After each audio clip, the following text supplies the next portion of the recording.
2021 தேர்தலை விட 2026 அதிமுக மோசமான தோல்வியை சந்திக்கும். டிடிவி தினகரன் உறுதி. 2021 தேர்தலை விட 2026 அதிமுக மோசமான தோல்வியை சந்திக்கும். ஆட்சிக்கு வர வேண்டும் என்ற எண்ணமெல்லாம் எடப்பாடி பழனிசாமிக்கு இல்லை. தன் கையில் கட்சி இருந்தால் போதும் என நினைக்கிறார் என டிடிவி தினகரன் கூறியுள்ளார். காங்கிரஸ் எம்பிக்களுடன் முதலமைச்சர் மு.க. ஸ்டாலின் ஆலோசனை. சென்னை அண்ணா அறிவாலயத்தில் தமிழக காங்கிரஸ் எம்பிக்களுடன் முதலமைச்சர் மு.க. ஸ்டாலின் ஆலோசனை மேற்கொண்டு வருகிறார். கூடுதல் தொகுதிகள் ஒதுக்கீடு, ஆட்சியில் பங்கு என காங்கிரசில் குரல்கள் எழும் நிலையில் இந்த சந்திப்பு நடைபெற்று வருவதாக தகவல்கள் தெரிவிக்கின்றன. பாம்பன் துறைமுகத்தில் புயல் எச்சரிக்கை கூண்டு ஏற்றம். வங்கக்கடலில் உருவாகியுள்ள காற்றழுத்த தாழ்வு மண்டலம் காரணமாக பாம்பன் துறைமுகத்தில் 1ஆம் எண் புயல் எச்சரிக்கை கூண்டு ஏற்பட்டுள்ளது. இந்நிலையில் மீனவர்கள் யாரும் மீன்பிடிக்க கடலுக்கு செல்ல வேண்டாம் என எச்சரிக்கை விடுக்கப்பட்டுள்ளது. இந்தியாவுக்கு ஜாக்பாட். மத்திய மந்திரி ஹர்தீப் சிங் பூரி அறிவிப்பு. அந்தமான் கடலுக்கு அடியில் இந்தியாவுக்கு கிடைத்த ஜாக்பாட் அடித்துள்ளதாக தகவல்கள் தெரிவிக்கப்பட்டுள்ளது. அந்தமான் கடலுக்கு அடியில் இயற்கை எரிவாயு இருப்பது கண்டுபிடிக்கப்பட்டதாக மத்திய மந்திரி ஹர்தீப் சிங் பூரி அறிவித்துள்ளார். BSNL 4G சேவை இன்று தொடக்கம். நாடு முழுவதும் BSNL 4G சேவையை பிரதமர் நரேந்திர மோடி இன்று தொடங்கி வைக்கிறார்.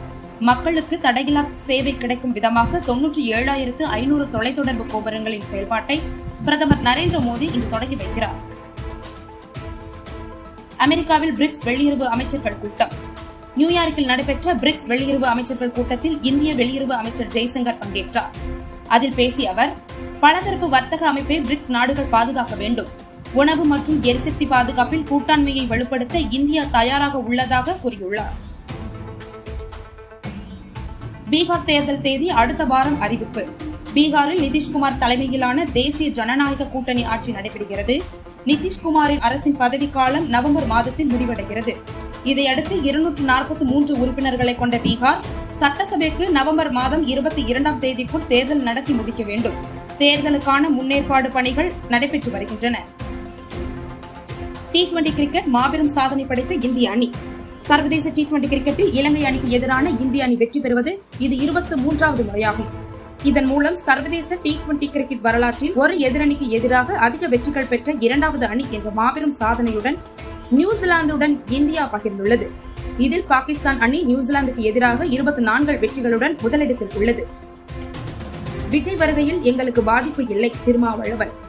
விஜய் வருகையால் விசிக பாதிப்பு என தவறான தகவல்கள் பரப்புகின்றனர். விசிக கொள்கை சார்ந்து இயங்குகிறது. பேரறிஞர் அண்ணாவை சீமான் விமர்சிக்கிறார். திராவிட கொள்கையை ஏற்றவர்கள் அவருக்கு பதிலடி கொடுக்க வேண்டும் என விசிக தலைவர் திருமாவளவன் கூறியுள்ளார்.